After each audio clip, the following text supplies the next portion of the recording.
pardoned the January 6th defendants. Yeah, very proud of that. Yeah. Just last weekend, one of them was charged with allegedly threatening to kill House Minority Leader Hakeem Jeffries. And a big theme of this task force has been allowing law enforcement to do their job and holding accountable people who go after law enforcement.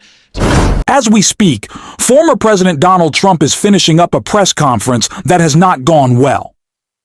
Reporters pressed him on several major topics, including his controversial pardon of a cryptocurrency supporter and donor, as well as the recent arrest of one of the individuals involved in the January 6th attack who had previously received a pardon.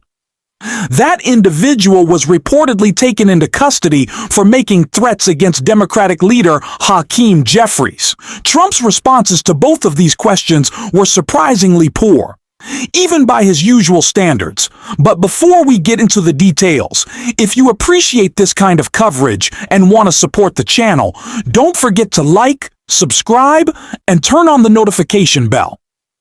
All right, friends. Let's dive in and take a closer look at some truly remarkable answers to fair and important questions posed to Trump during this press conference. The shutdown. I'm Taylor Poplars with Spectrum News. The same day you established this task force back on January 20th was the same day you pardoned the January 6th defendants. Yeah, very proud of that. Yeah. Just last weekend, one of them was charged with allegedly threatening to kill House Minority Leader Hakeem Jeffries. And a big theme of this task force has been allowing law enforcement to do their job and holding accountable people who go after law enforcement. Do you worry that your actions back on day one undermine what this task force is trying to accomplish? No.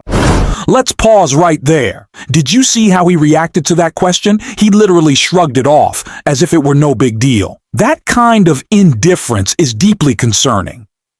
And here's the thing. Any MAGA-aligned Republican who refuses to condemn that kind of response, that level of disregard for a threat made against Democratic leader Hakeem Jeffries, should not be taken seriously. The standard has to apply to everyone. When political violence occurs, the expectation to denounce it must cut both ways. Trump and his supporters demand that Democrats speak out, and they do. But when the same standard is applied to them, they rarely reciprocate. It's because of the falsehoods and dangerous rhetoric surrounding the 2020 election that this individual became radicalized and allegedly made those threats in the first place. Without that environment, it likely wouldn't have happened. And yet, Trump's reaction? A simple shrug, as if none of it mattered. That says everything. But let's take a listen to how he answered the question. Do you worry that your actions back on day one undermine what this task force is trying to accomplish? No, you have thousands of people that we're dealing with, and if one goes haywire, look at what this guy in Virginia said, where he wanted to kill his opponent. He's going to kill his opponent. He's going to kill his opponent's children and I think wife. And he continues to run, and the Democrats continue. He's running for what, Attorney General in Virginia? Look what he said. So now, do you think all Democrats should be prohibited from living anymore? I mean, think of what he said. None of that has anything to do with the issue at hand. No one is saying that because Trump pardoned this individual, Republicans shouldn't be able to live their lives normally. That's not the point. What should be happening is that Republican leaders join Democrats in condemning political violence across the board. When a Democratic candidate made inappropriate remarks, Democrats called it out immediately. And that candidate apologized. Many Democratic leaders and voices, myself included, have even said that person should withdraw from the race. That's accountability. Trump and his allies, on the other hand, have a higher responsibility than anyone else to denounce threats of violence, especially when they come from someone aligned with their movement. Yet Trump refuses to do that. Once again, he demands a standard from others that he's not willing to meet himself. He's going to kill his opponent, and he's going to kill the children of his opponent, and I think the wife. I said, this guy's sick. That is a sick guy. And how do you vote for somebody like that? But I don't view that every Democrat would say that, because not every Democrat would say that. So you can't, you could have one person, but I don't know of the incident. I can say we're very proud of what we did, We had the courage to do something that should have been done. The problem sometimes the Republicans are too nice. They're a very nice party. The Democrats play a much dirtier fight. So, in response to a question about a Trump supporter, someone whom he pardoned, who was reportedly influenced by Trump's rhetoric, and who was later arrested again for making threats against a Democratic leader, Trump said, "I don't have any regrets. I'm still very proud of pardoning this man, and Republicans are too nice." That statement raises serious concerns. It gives the impression that he's minimizing or even normalizing violent behavior, which is deeply troubling. The media and Democratic leaders should be calling out this kind of response with the same intensity they would if the situation were reversed. But as always, Trump seems to be held to a different standard, one where even shocking remarks are treated as routine. Anyway, let's move on to the next set of clips. It's been so effective, and our sea drugs, as they call them, they use the term sea drugs, the drugs coming in by sea, are like 5% of what they were. He's talking about what he calls sea drugs, referring to alleged narcotics being transported by sea. Trump recently deployed the U.S. Navy off the coast of Venezuela with the stated goal of intercepting and destroying vessels suspected of drug trafficking. Now, of course, if those boats are genuinely involved in smuggling operations, there's a proper legal process for handling that.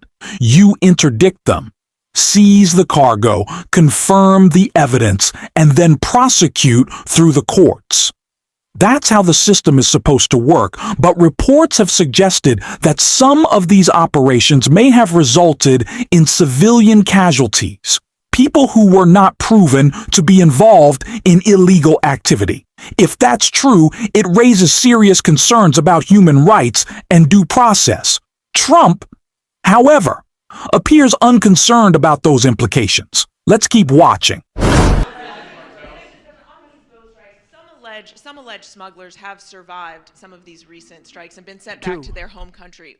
If they're terrorists, why not just arrest and detain them? Go ahead.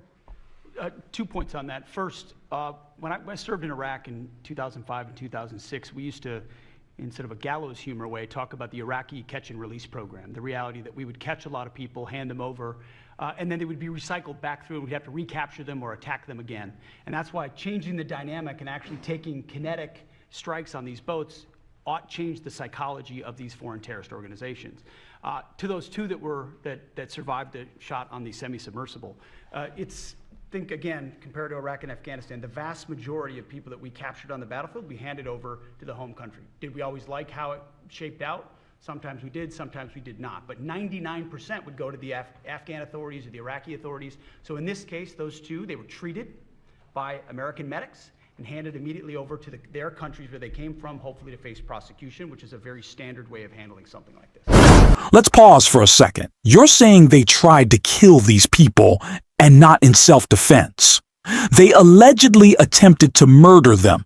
Those people survived, and then the response was to treat them and send them back home. That doesn't make sense. If you go out of your way to use lethal force outside of self-defense and they survive, it's inconsistent to turn around and provide medical care and repatriation as if nothing serious happened. People are rightly calling this out because the policy is internally contradictory. You can't say these are terrorists and justify extreme measures, then treat survivors like ordinary migrants or detainees without accountability. That inconsistency undermines the credibility of the policy and raises real questions about due process and human rights. You also heard Pete Hegseth struggle to explain it, which only underscores the confusion.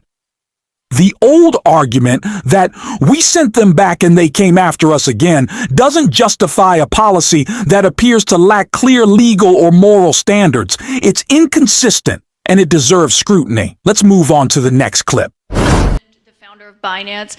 Can you explain why you chose to pardon him, and did it have anything to do with his involvement in your Which one? Who is that? The founder of Binance. He has an involvement in your own The family's recent crypto one, yes. business. I believe we're talking about the same person because I do pardon a lot of people. I don't know. He was recommended by a lot of people. A lot of people say that, are you talking about the crypto person? A lot of people say that he wasn't guilty of anything. He served 4 months in jail, and they say that he was not guilty of anything, that what he did, well, you don't know much about crypto. You know nothing about nothing, you fake news.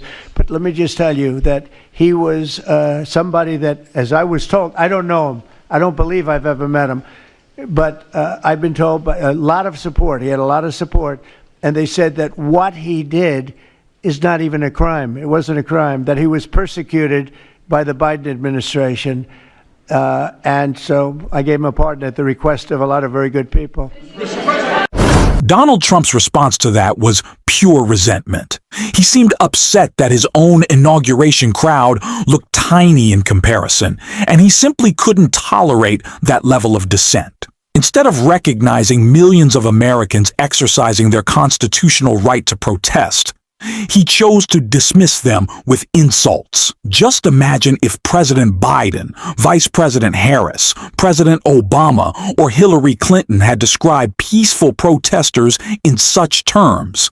The outrage would have been immediate and widespread. Yet when Trump does it, many in the media simply move on. At the same press conference, Trump went on several more angry tangents, but this moment alone tells the story. He shrugged off a serious threat from one of his own supporters who'd been pardoned, and then belittled millions of peaceful Americans demanding accountability. It's unacceptable, and the media should not let this slide. Anyway, I'd love to hear your thoughts. Let me know what you think in the comments below, and until next time, I will see you soon.